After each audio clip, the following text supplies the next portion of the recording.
Bismillahirrahmanirrahim. Assalamualaikum warahmatullahi wabarakatuh.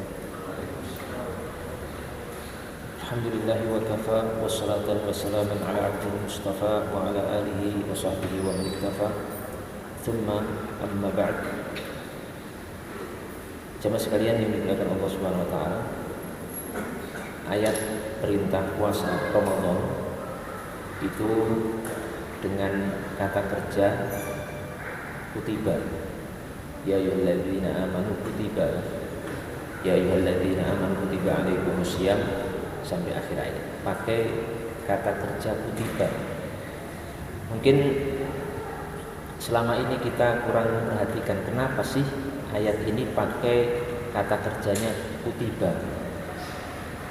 Kalau arti simpelnya kan diwajibkan. Kenapa tidak memakai kata wujiba? Artinya wajib juga kan, wujiba. Atau pakai kata kerja furido, difardukan, tapi memakai kata kutiba. Apa sebenarnya rahasia penggunaan kata kutiba ini? Mungkin faedah ini belum pernah kita ketahui ya. Dan ini satu hal yang sangat luar biasa sekali. Kalau kita teliti, ada beberapa ayat yang juga memakai kutiba, ya, seperti perintah qital, perintah perang. Itu perintah jihad itu pakai kutiba. Ya kan disebutkan dalam ayat lain, kutiba alaikumul qital, diwajibkan atas kalian perang.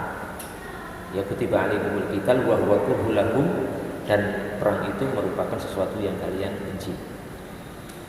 Ini menurut penuturan para ulama ahli tafsir, kenapa pakai kutiba bukan furido atau wujiba ini? Sebab puasa Ramadan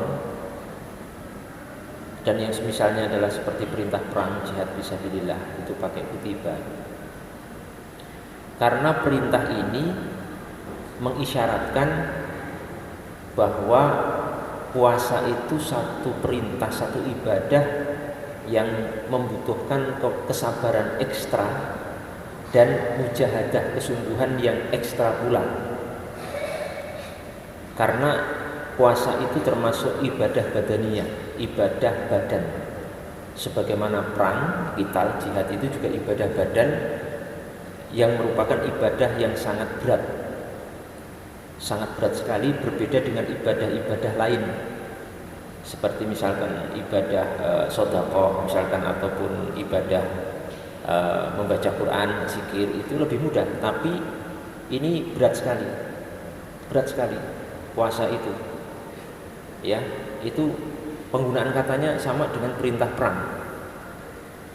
Perang kan juga ibadah badaniyah, badan kita yang beribadah, bahkan bertaruh nyawa. Juga ada ayat lain itu tentang kisos ya, kisos pembunuhan itu. Hukum kisos itu kan juga pakai kutiba. Kutiba alaikumul kisos, ya kan, fil qatla. Diwajibkan atas kalian kisos dalam pembunuhan. Membunuh itu hukumannya dibunuh kan gitu kalau dalam Islam. Ini seperti itu rahasianya.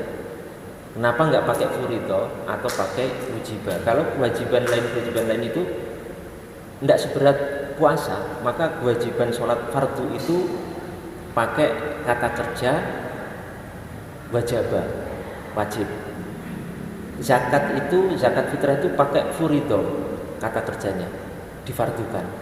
Tapi kok untuk puasa khusus pakai kutiba, karena itu.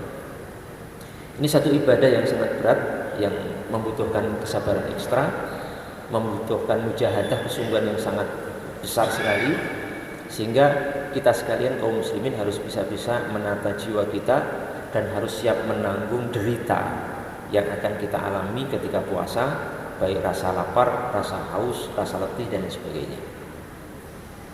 Dan itu pun kalau kita sudah bisa mampu melakukan, itu pun belum tentu lulus. Keberhasilan di akhir Ramadan itu belum tentu kita capai dengan pencapaian target yang kita inginkan.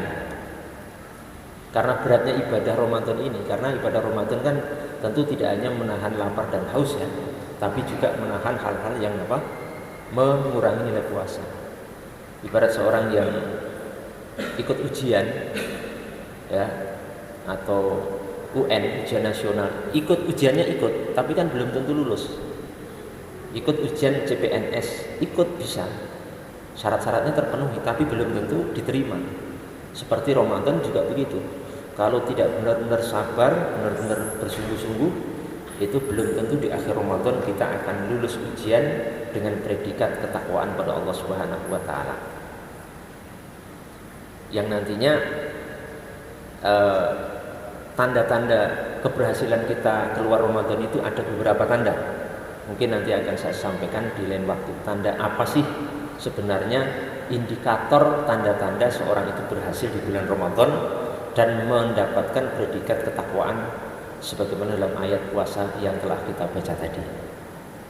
Dan jamaah yang dimuliakan Allah Subhanahu wa taala, di sini kami mengingatkan pada diri kami pribadi dan juga jamaah semuanya, di bulan Ramadan ini, karena sudah disebutkan tadi keterangannya bagaimana beratnya puasa Ramadan, maka sebisa mungkin di bulan Ramadan ini tidak hanya kita usahakan untuk melakukan hal yang fardu, tapi yang sunnah-sunnah mari kita hidupkan. Saya ingin menyampaikan satu faedah yang mungkin ini faedah yang juga berharga sekali. Sebagian muslim mungkin meremehkan perkara sunnah. Wah, cuma sunnah gitu. Artinya sunnah kan ditinggalkan nggak apa-apa. Memang benar, ditinggalkan nggak mendapatkan dosa. Tapi kalau dilakukan mendapatkan pahala besar. Dan ada satu faedah dari seorang ulama di satu kitab judulnya Nihayatul Zain. Itu disebutkan begini. Orang itu nanti di akhirat akan beruntung, itu ada tandanya. Tanda pas setelah wafat beberapa menit, detik setelah wafat itu ada tanda-tandanya. Nanti akan saya sampaikan lain waktu. Misalkan ada keringat ini, meninggalnya ada kondisi seperti ini, nanti ada tanda-tandanya itu. Saya nggak akan bahas ini dulu, terlalu panjang, nanti nggak cukup ya. Beliau menyebutkan tanda kedua, tanda saat setelah wafat, dan beliau menyebutkan tanda saat masih hidup dalam kondisi sehat. Itu ada tandanya calon ahli surga itu. Tandanya apa? Disebutkan di kitab Nihayatul Zain itu, saya sampai hafal redaksinya itu. Beliau mengatakan wa alamatus sa'adatil akhirah, dan tanda indikator kebahagiaan seseorang di akhirat itu fi hali sihati, dalam kondisi masih sehat, masih hidup, apa? Fa bi taufiqihi bisunnati ala qadri at-taqah. Maka dia diberikan taufik, hidayah oleh Allah Subhanahu wa taala untuk menunaikan perkara-perkara sunnah sesuai kemampuan dia kala masih hidup itu. Maka kalau ingin tahu ahli surga, yaitu orang-orang yang menjaga, lihat kalau dia menjaga amalan-amalan sunnah semasa hidupnya, insya Allah, kita nggak memastikan ya, tapi insya Allah itu tanda dia menjadi calon ahli surga. Dulu makanya saya itu pernah sempat agak bingung. Saya punya guru menyatakan ke kita murid-muridnya itu ngomong begini, kalau kamu ingin tahu ahli surga, pas sholat Jumat itu setelah bubar tunggu dulu, jangan pergi dulu kamu di situ, di masjid itu. Terus lihat orang-orang yang setelah sholat Jumat tidak langsung pulang, tapi sholat sunnah setelah Jumatan. Insya Allah itu ahli surga. Waktu itu saya belum mendapatkan ilmu, kok bisa ya, kok begini. Guru saya ngomong seperti ini. Setelah beberapa tahun saya kaji, saya belajar sampai ke Yaman, ke luar negeri, belajar para masyaikh, para ulama, itu baru mendapatkan di kitab yang saya sebutkan tadi, ternyata benar. Jadi orang-orang yang perhatian dengan perkara-perkara sunnah itu, insya Allah itu sebagai indikator akan menjadi orang-orang berbahagia di akhirat kelak. Amin ya rabbal alamin. Semoga kita termasuk daripada golongan ini. Demikian yang saya sampaikan, mudah-mudahan bermanfaat untuk kita semuanya. Wabillahi taufiq wal hidayah. Wassalamualaikum warahmatullahi wabarakatuh.